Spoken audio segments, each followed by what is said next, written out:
Rally sa Zamboanga City, naging ligtas at mapayapa sa tulong ng PNP.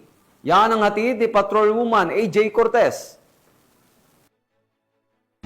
Tagumpay na naisagawa ng kapulisan ang pagbibigay seguridad sa isinagawang rally sa San Antonio Maria Claret Parish, Zamboanga City, nito lamang ika-21 ng Setyembre taong kasalukuyan.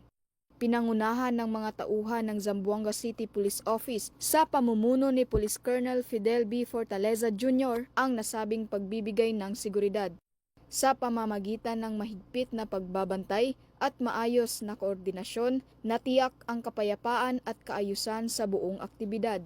Ang nasabing seguridad ay nagbigay katiyakan na ligtas ang mga dumalo at naidaos ang pagtitipon ng mapayapa, walang naitalang anumang insidente na nakaapekto sa daloy ng programa.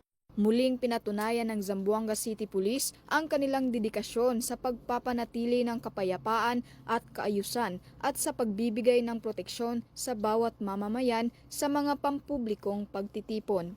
Mula dito sa tanggapan ng kapulisan sa Rehiyon Siyam, ako ang inyong PNN Correspondent Patrolwoman AJ Cortez, alagad ng batas, tagataguyod ng Balitang Pulis.